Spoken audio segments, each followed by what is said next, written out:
ব্যস্ত শহর কলকাতার চারিদিকে ছড়িয়ে আছে অসংখ্য কোল্ড স্টোরেজ। দিন রাত সেখানে ঢুকছে ট্রাক, বেরোচ্ছে কন্টেনার, মাছ, মাংস, ফ্রোজেন ফুডের। কাগজে কলমে সবই বৈধ রপ্তানি, দেশ থেকে বিদেশে। উত্তর কলকাতার পাতিপুকুর থেকে আসা বাছাই করা ইলিশ পৌঁছে যেত যশোর রোডের একটা নির্দিষ্ট কোল্ড স্টোরেজে। সেখানে প্রতিটা বাক্সে লাল কালি দিয়ে পড়ত স্ট্যাম্প, হিলসা এক্সপোর্ট কোয়ালিটি। ওই ফ্যাক্টরিতেই কাজ করত অর্জুন দত্ত, মধ্যবিত্ত পরিবারের শান্তশিষ্ট ছেলে, পদ লজিস্টিক্স ক্লার্ক। তার কাজ ছিল এক্সেল শিট মেলানো, গেট পাস যাচাই করা, শিপমেন্ট ডিসপ্যাচ কনফার্ম করা। ভুলের কোনো জায়গা নেই। 1 বছর আগেও সেখানে কাজ করত তারই ছোট ভাই রিজু। 2 ভাইয়ের মধ্যে সম্পর্ক ছিল দারুণ। তারপর একদিন ফ্যাক্টরির মালিক রিজুকে পাঠালো স্পেশাল কনসাইনমেন্টের সঙ্গে কলম। রিজু আর ফেরেনি। শুধু একবার ফোন করেছিল, দাদা এই কাজ ভালো না, আমাদের মা প্রো। লাইন কেটে গেছিল। তারপর থেকেই সে নিখোঁজ। জীবিত না মৃত কেউ জানে না। আজ বৃহস্পতিবার, ঘড়িতে সময় রাত 2টো। যশোর রোডের গুদাম ঘরে দাঁড়িয়ে আছে অর্জুন। হিমশীতল বাতাসে শেষবারের মতো চেক করছিল বিশাল কনসাইনমেন্টের ট্রাকটা। সারি সারি বাক্স, সবগুলোর গায়ে একটাই স্ট্যাম্প, হিলসা এক্সপোর্ট কোয়ালিটি। কিন্তু কয়েক মাস ধরেই তাকে একটা অস্বস্তি তাড়া করছিল। চোখে ধরা পড়ছিল হিসেবের গরমিল।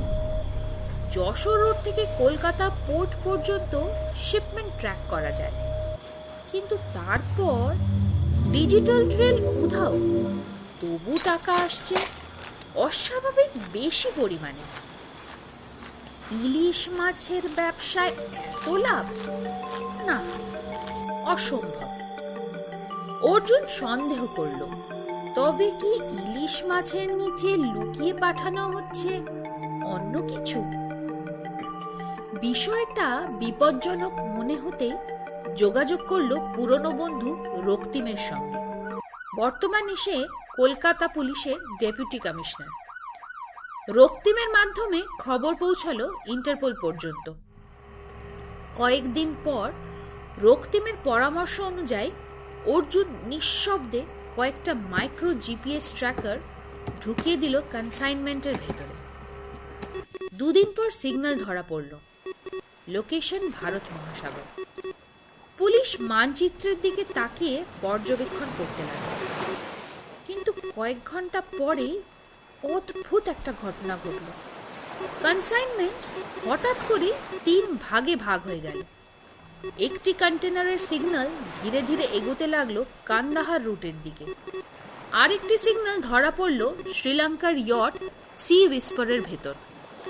শেষ কন্টেনারের সিগন্যাল এগোতে থাকলো ইটালির নেপলস বন্দরের দিকে। এই 3টি আলাদা রুট ইন্টারপোলের সন্দেহ বাড়িয়ে দিল। সঙ্গে সঙ্গে গোপন নজরদারি বসানো হলো, আর তারপর শুরু হলো কোঅর্ডিনেটেড রেড। কান্দাহার রুটে আটকানো কন্টেনার খুলে উদ্ধার হলো ডিসম্যান্টেলড অ্যাসল্ট রাইফেল পার্টস আর অ্যামিউনিশন কম্পোনেন্টস। শ্রীলঙ্কার ইয়ট সি উইসপারে তল্লাশি করে পাওয়া গেল সিল করা কোকেন ও হেরোইনের প্যাকেট। আর নেপলস বন্দরে আটকানো ইনসুলেটেড কন্টেনারের ভিতরে ছিল কালো বাজারে পাচার করার জন্য সংরক্ষিত মানবঙ্গ। শিপিং ডকুমেন্ট আর ট্রান্সপোর্ট রেকর্ড ট্রেস করে তদন্ত শেষমেশ এসে থামল এক জায়গায়, যশোর রোডের সেই কোল্ড স্টোরেজ। রিপোর্টে উঠে এলো একটি নাম, অর্জুন দত্ত। কিন্তু তার ঠিক 1 সপ্তাহ পরেই ফ্যাক্টরিতে আচমকা আগুন লাগলো। দগ্ধ গুদাম ঘরের ভিতর থেকে উদ্ধার হলো একটা মৃতদেহ। শরীর এতটাই পুড়ে গেছিল যে পরিচয় নিশ্চিত করা যায়নি। ফ্যাক্টরির মালিক ঠান্ডা গলায় বললেন, অর্জুন দত্ত নামে এখানে কেউ কখনো কাজ করেনি। ক্ষমতার জোরে কেস বন্ধ হয়ে গেল।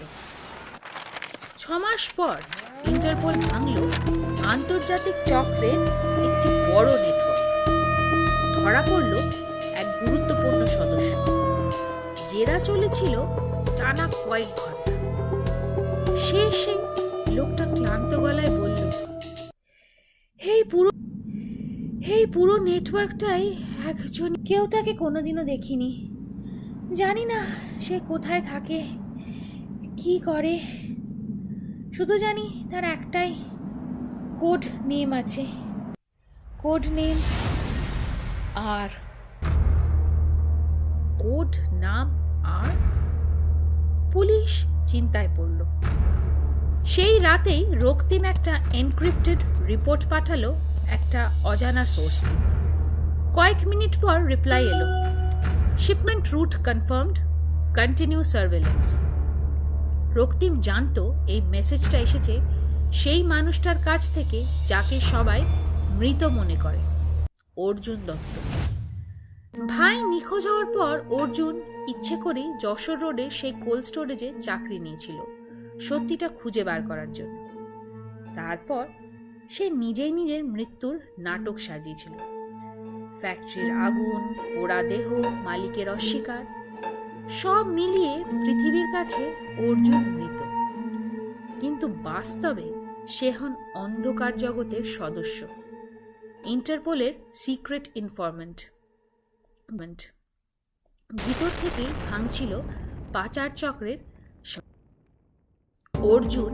কিন্তু অর্জুন এখনো জানে না যে অদৃশ্য মানুষটা এই বিশাল নেটওয়ার্ক চালাচ্ছে, যাকে সবাই শুধু আর নামে চেনে, তার সাথে অর্জুনের অতীতের একটা সম্পর্ক রয়েছে।